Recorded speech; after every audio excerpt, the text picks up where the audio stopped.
Welcome to In Your Face. I'm Brennan Albertson alongside Kevin Lindsay and Andrew Kavatingen. Our first topic for today, what's your favorite sport? Kevin? Well, my favorite sport is soccer. I know it might not be the biggest sport on this side of the pond, as they say, but soccer really is an important sport, and I'll tell you why. See, when you watch soccer, it's a beautiful game. It is called the beautiful game. It's a flowing game of passing. So many beautiful goals are scored. You can't see a Sports Center top 10 without someone doing a bicycle kick or an aerial volley. It's just something fans love to see when the ball goes in the net. And the celebrations in soccer, everybody loves the celebrations in soccer. People are so excited because they score a goal. In a sport like baseball or football, when you score 7 or 8 times a game, each run doesn't mean that much. Double, RBI double, yeah, that's good. But when you score a goal and you win 1-0, that how much that goal means. That goal means the entire game. That's why they celebrate out of their minds when they score it. So that's why I have to pick soccer as my favorite sport, Brendan. Kevin, if I wanted to watch people run around and not score for 90 minutes, I just watched Tim Tebow go to a speed dating event. Soccer is one of the most boring sports I have ever seen in my life. I prefer American football and its hard-hitting, aggressive play. You know how much courage it takes to put yourself out on a field when 250-pound athletes who can run 4.4 seconds in the 4-yard dash are coming right at you, and you just have to put your head down and deal with it? That's the glory of American football. And honestly, I do have to give you some credit. It does take some courage to be on the pitch at the same time as Luis Suarez, but overall, I have to go with football. All right, our second topic for today, what's your favorite stadium, Andrew? I have to go with Fenway Park, Brendan. It's one of the oldest baseball stadiums in the United States. It's very, very storied, very rich.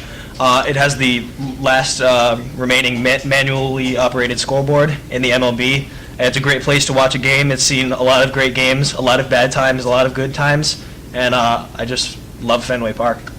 Kevin? All right, I'd pick the Hubert H. Humphrey Metrodome in Minneapolis, which is no longer the home of the Minnesota Twins, and it was the home for the Vikings for a while too. I believe it still is. But the Metrodome is a fantastic stadium because of just the atmosphere it generates in there. It's a dome stadium. There's about 50,000 people on the stands for a Twins or a Vikings game. It's really quite something special, and it's kind of hard to describe if you haven't been there to experience it.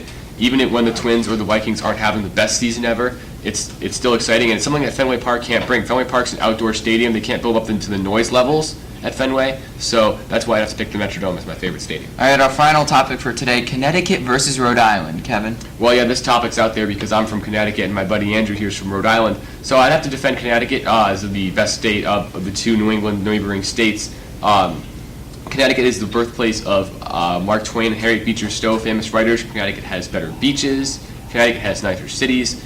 I know Rhode Island as a state is really not that notable. It's the smallest state in the United States. It's by area, it doesn't have a high population. There's no professional sports teams. Even their colleges aren't really notable. No sports teams such as UConn, which has won the last men's basketball, women's basketball, and field hockey championships. It's moving to the Hockey East next season. So there's really nothing that would say that Rhode Island's a better state because Connecticut is the better state of the two.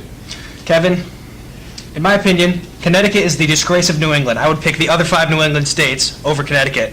Half of Connecticut is New York. We all know that. It's a living place for wealthy businessmen who don't want to pay taxes in New York.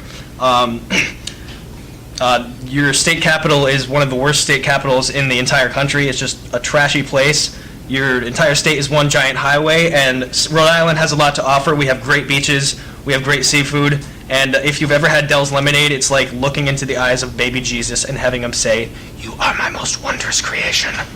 And that'll do it all for In Your Face today. I'm Brennan Albertson alongside Andrew Kavatingen and Kevin Lindsay. And we know Connecticut's better.